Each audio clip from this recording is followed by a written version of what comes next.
Welcome to our third episode of Simonsen Says.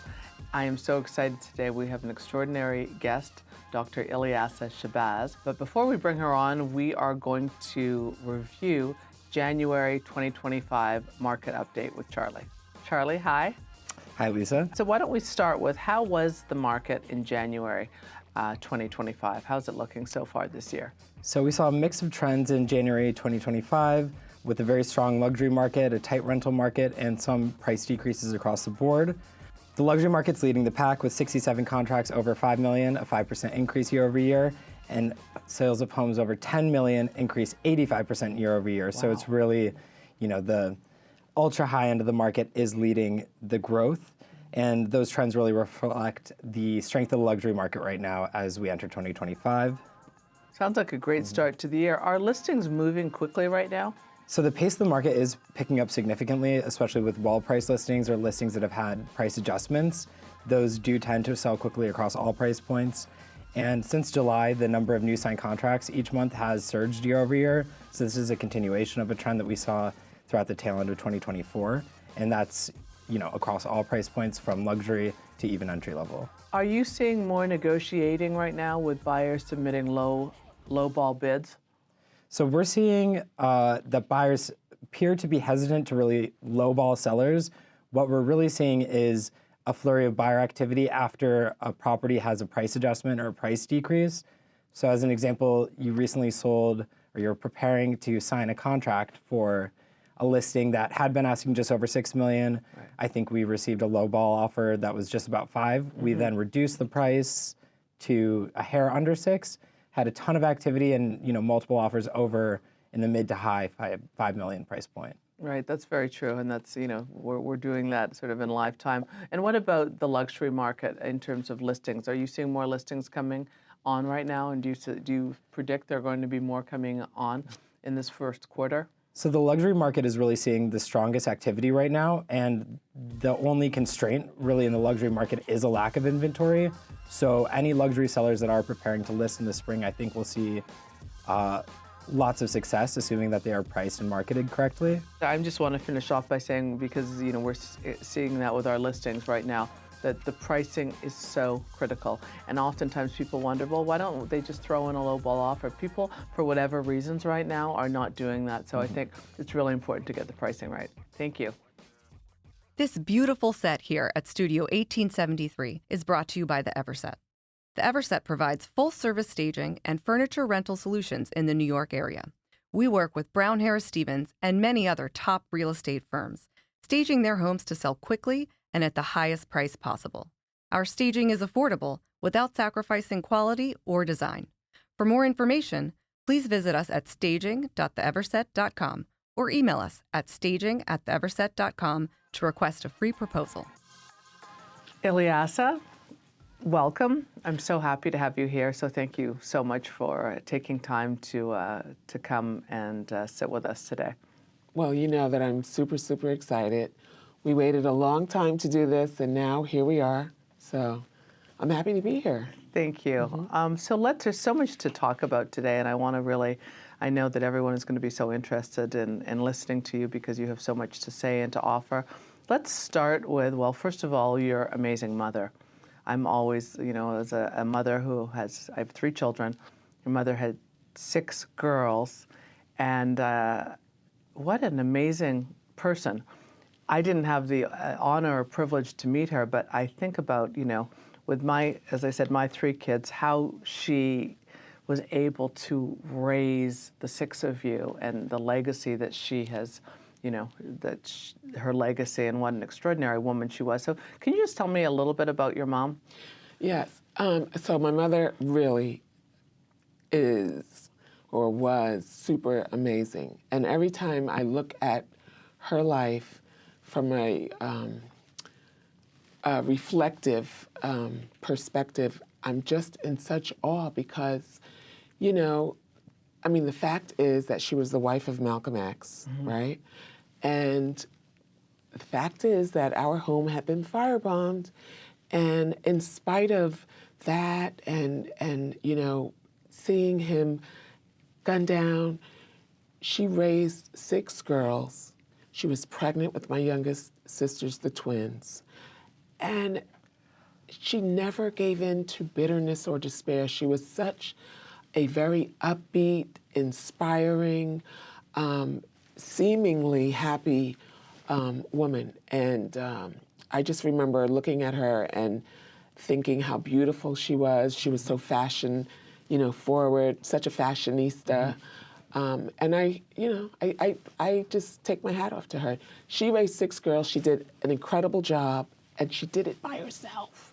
Incredible, incredible. So how do you feel about, I don't want to say living up to her legacy because you have your own legacy, but how do you think that she impacts you in your day-to-day living now as you progress and move forward? Well, one of her mottos, she used to always say, find the good and praise it. Ilyasah, find the good and praise it, which meant you don't focus on anything, that would bring you down, right? You look at it as, how can I be better the next time? What lesson is there to learn from this? Find the good and praise it. Life is short, right? It's short. It's short. And it's inevitable that each one of us is going to perish, right? 50 years from now, we will not be here, right? So it is... Maybe. Well, 50 years, 60 years, 70 years, right? Life is short. Right. So you make the most of it. You invest in yourself. You become your best self so that you can give back in some kind of way, right? And then you go on. And so she's been such a source of inspiration for me. If I ever experience any kind of challenging moment with a relationship, right, or anything that, I think of my mother and I think of the challenges that she had, and in spite of them, she was able to continue and raise 6 daughters, put us in summer camp in Vermont, yoga lessons, music, history lessons, dance class, just everything. And to do that for 6 and private school. And I mean like the United Nations International School. Incredible. Schools that really are expensive, right? For 6, and then college, that she paid for. Yeah. Amazing. Yeah. I mean, I didn't get to meet her, as I said, but I feel like just hearing about her from you, she inspires me in my day-to-day living, even, not having that chance or privilege. Tell us a little bit about your father's legacy, because you're obviously, wow about your mother. She's just an incredible force. Can you tell us a little bit about how your father's legacy affects you? Absolutely. My mother safeguarded her husband's legacy because the image that was portrayed of him was absolutely inaccurate. And, I remember being at a play. There was I can't think of the name of the play, but I sat there when the play ended and I was listening to people. There were moments in the play where people were literally crying because you got to see Malcolm's heart. You got to see him as a human being, and you realize he was only in his 20s when the world learned of him. He was 39 when he was gunned down.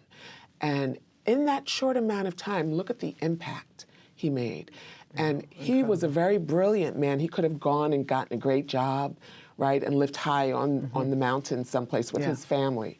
But instead, he chose to stand up for the marginalized people around the world because he believed in, the humanity of all of us, that, we could all get along, right? Yeah. And so for my mother to safeguard that beauty of who her husband was, and especially for her children, but more so, I think, for future generations, right? To be inspired and live this more purpose-driven kind of life, so that everyone could be seen, regardless of gender, race, whatever. Age, whatever it is. Well, that actually comes back to the Shabazz Center, also even from a real estate point of view. Tell us a little bit about the Shabazz Center. It's, obviously, in fact, Harlem has continued to, over the last last couple of decades, people that have bought there have really seen a great return on their investment. So tell us a little bit about how the Shabazz Center happened. Yes. Well, the Audubon Ballroom is a historic kind of vaudeville place. It used to be a very large theater, cinema kind of venue. And when my father was alive, they rented space to have meetings. When he was killed, and I don't usually like to use the word killed, and gunned down sounds so extreme, but that's just the reality. Right. When that happened, the place remained in that same predicament, right? It was still the tussled chairs, just a lot of, things, mayhem. And before my mother passed away, she brought me there because they had renovated it. Columbia purchased it. It's right across the street from Columbia Presbyterian. It's a historical landmark. It's beautiful, It's beautiful. I've had that. Yeah, it's beautiful. Absolutely stunning. And so my mother and grassroots community organizations, they protested to save the space and turned it into, which was then going to be the Malcolm X Memorial Museum or Memorial Center. And when my mother passed away, I turned it into the Malcolm X and Betty Shabazz Memorial and Educational Center. And it's a beautiful place. And we work with the city and all that other stuff. It's a landmark, historical landmark. For the most part, we have a lot of students who come. Yeah, and we also have a lot of scholars who convene there to discuss various subjects, to improve community, to make everyone who comes in feel, like safe. And it's just because I think my father was gunned down there, there's something very beautiful. And very, there is. There absolutely is. I've had the experience of it. And it's also, I've actually sold several townhouses just off of Malcolm X Boulevard. But I love that area, and it really always is continuing to grow. And every time I come to the center, though, it's always beautiful, but I don't know what you're doing there, but it's looking, it's just so, I don't know, there is an incredible energy, but it's also, you're always, upkeeping it, or the space just seems to be getting better and better every time I get to go there. Well, that's my other little specialty that a lot of people don't know about. I love interior design. Little specialty. We're going to hear about her little. I want to hear more about your little specialty because that's the thing we all know you for, the obvious. But exactly. When I think of you, the side that people don't necessarily know as much about, your design. You bought that beautiful piece of art lately, where you were figuring out the colors for your home. So tell us a little bit about the side that not everyone does know, the sort of more artistic and design, that, because that's definitely a part of you. I'd love to hear more about it. Yeah. Well, I love the entertainment industry. My mother kind of steered me away from it. Right. But I did work in the entertainment industry for some time, and I love art. I love music. If I could sing, I'd be a singer. So I just love going into the space. My mother, believe it or not, she turned a place that once represented tragedy to a place of triumph. And not even for herself, but for others. But that's such a great line, turning tragedy to triumph. And that is also something which is interesting that I don't want to sort of go down that road really again, but when I was there this Friday for the commemorative of your father, I thought this happened outside. It happened inside, but which was where I sit when I'm coming to support you. And the energy's incredibly uplifting. Yeah. So just your mother's words, that's an amazing, just what a feat to be able to go from tragedy to triumph. But going back to you have a design aesthetic. I mean, even how you are with flowers. Yeah. Right? You're incredible, pardon me. So as you were saying. Yeah, I love flowers. But I don't know, it's just something, I think it makes me feel good to keep my environment, really uplifting and smelling good, and to do the kind of work that I do, right? So that I am passionate about what I'm doing.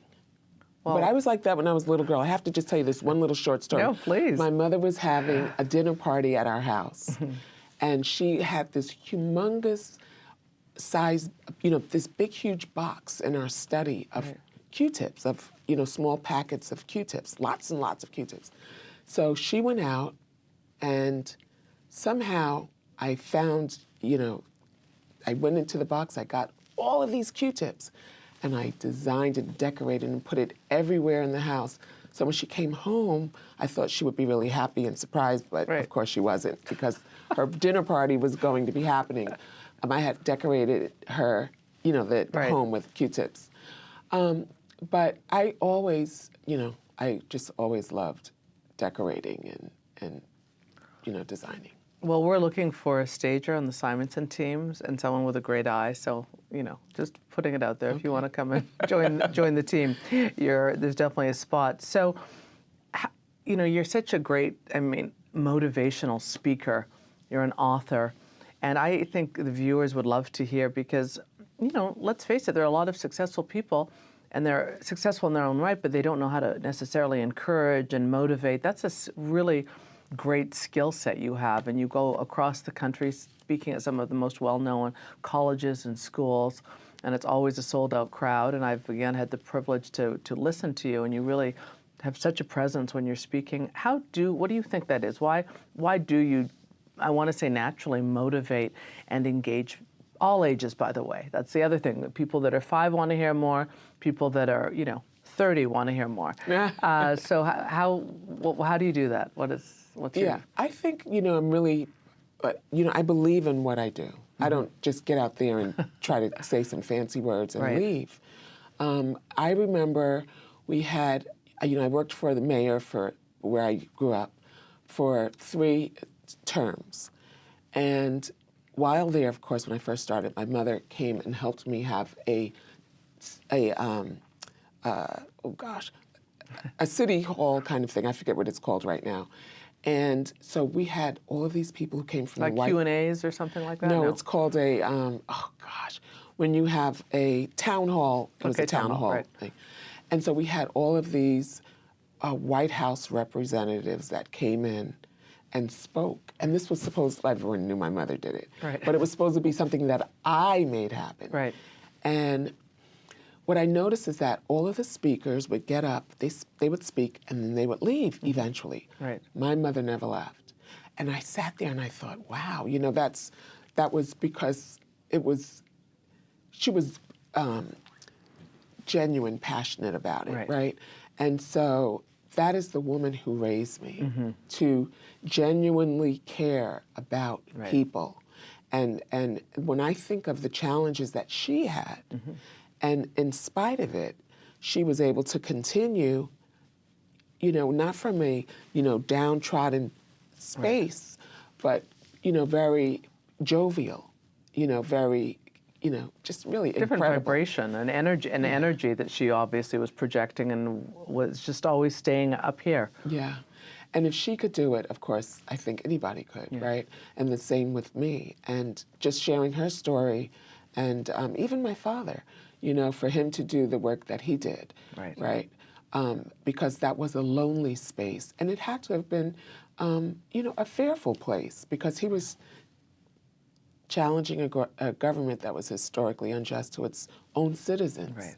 And, to take that charge, not for himself or his family, but for marginalized people around the world, just, meant a lot. So, it's obviously, it's sort of, it's in your DNA. It's in, you learned it from both of your parents. So when you are at the Shabazz Center, is there a restaurant or somewhere around there that you like to go in the neighborhood? Is there anywhere any favorite spot? No, I usually, I like to go north. And I like to go to that farm to table place. So you go north. You've gone. Yeah, I've gone there. So if you're in the city, well, you are in the city, where am I going to sell you an apartment, do you think? Are you going uptown? Are you going downtown? I think we might have seen something yesterday you liked. So without going into all the details, I showed Ilyasah an apartment yesterday because we're starting to look around, and I had a feeling that this would be something up her alley. And it is up her alley. And we're going to, see what happens. But what about that space? Why that space? because it had really large windows. It was overlooking the park.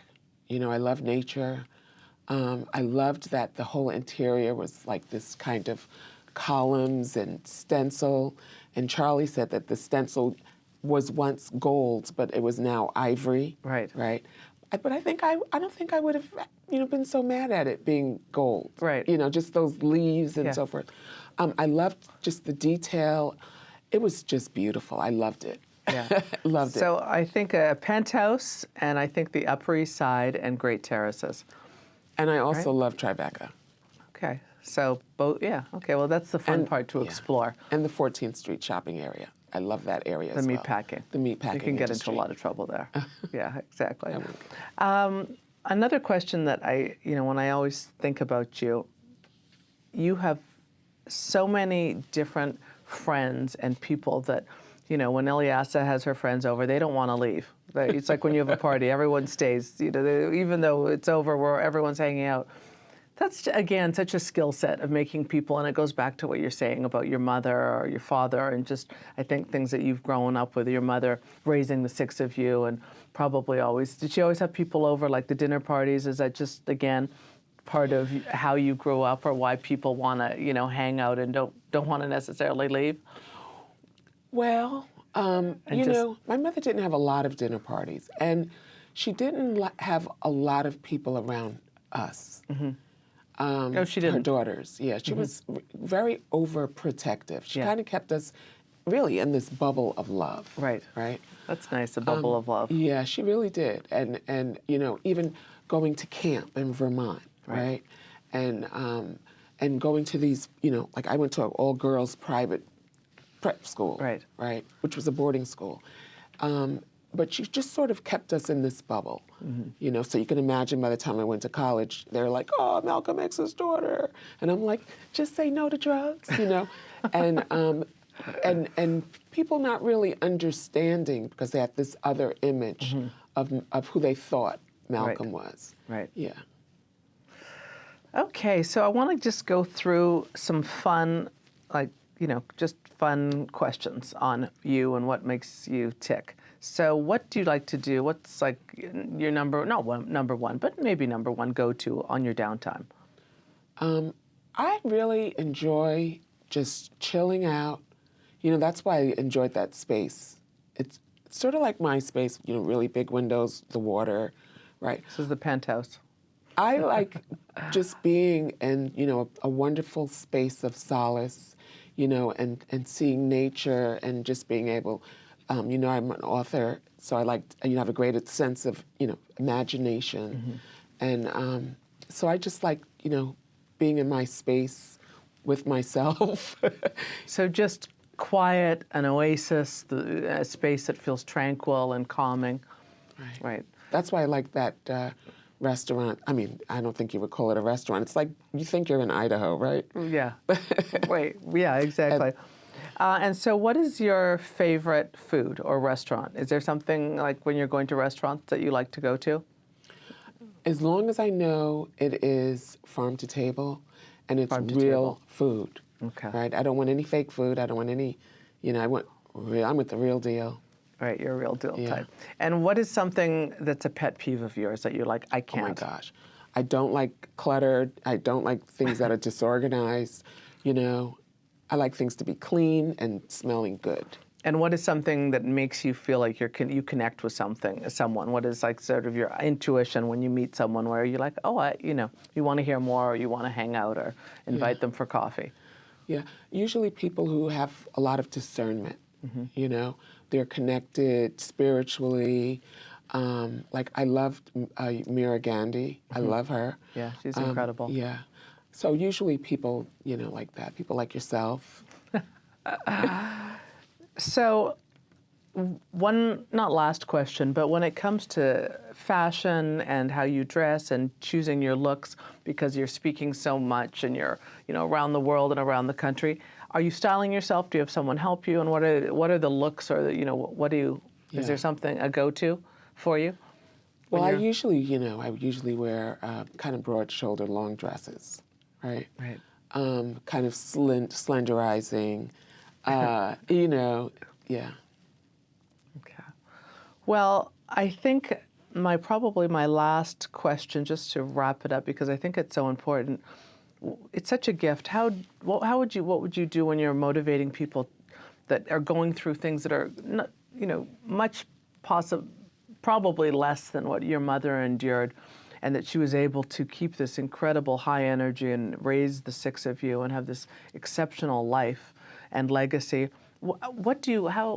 How do you advise people that are, again, in situations where they're they don't like their job, they don't like this, they don't, and they feel like they're stuck and they may be feeling negative or bitter. What is your advice, having the life that you've had and, all of the experiences? How would you advise them? Well, I think that each one of us has our own individual power. And we have to sort of learn how to like the person, that we are, to know that we possess this power. For my mother, she made sure as young girls, and I think this also is why I'm able to be, such a friend, right? Because I think having 5 sisters, right, and we're all so close in age, sort of prepares you on how you're going to be a good friend. I'm right in the middle, so I can navigate, various personalities. Sometimes people don't, gravitate towards, different kinds of personalities. For me, it's not a big deal. I accept everybody for who they are. But what my mother did is she made sure that we learned about the significant contributions that women made to the world, the significant contributions that the African diaspora as a first world nation made to the world, and the significant contributions that Islam made to the world, so that we grew up with a really solid sense of who we are. We didn't rely on others to determine our self-worth, right? So for people that are feeling in a rut and they aren't feeling, are you saying they should go a little bit, focus on themselves a bit more, or what is this No, I don't think that. What should they do? Well, so what I'm saying is I'm not saying self-indulgence. It's self-determination. Self-determination. Yeah. That's a good word. Yeah, and so I think that, when you like who you are, right? We learned about women, Islam, everything of who we were, so that we didn't have to go outside to, am I acceptable? Am I okay? Outside sources. Yeah. Right. And so when you're able to do that, and like who you are, and then I know that you are a reflection of me, I'm a reflection of you, I love myself as much as I love you, right? Or I should say I love you as much as I love myself. Right. And I think, then it's not such a divisive kind of situation, but it's more of a fun-loving kind of situation. And then you can, more willingly do and give back, to others, and make sure that other people are just as capable, well, and all of those things as you want for yourself. So it's starting here. Absolutely. It's starting inside, and I think that's a great way to end, and I cannot thank you enough for being our guest today. This was incredible. You're an inspiration. I love you, and thank you. Thank you for your time today. Thank you. What do you really need to know about buying or selling a home? First, it's serious business, and it's complicated. There's a lot of money on the table, and emotion too. You need an agent who knows the ropes. So, whether you're buying or selling your home, work with professionals who have a mastery of the craft. I want to give, of course, a quick shout out to our incredible sponsors, the Ultimate Diamond Company. They are a third-generational diamond store. They're amazing, and I am so excited by this sponsorship. We've already had people DMing me that are interested in the jewelry. Here's my gorgeous watch and ring and my earrings and Ilyasah's earrings. Yeah. So it's, as I said, we're already, people are interested in knowing more because they first of all have incredible jewelry, but they're also a great family, and they've been there, as I said, for 3 generations, so thank you. I'm very flattered that we are #1 on the More Network, and please join us for our next guest, who will be Judge Ebony Williams.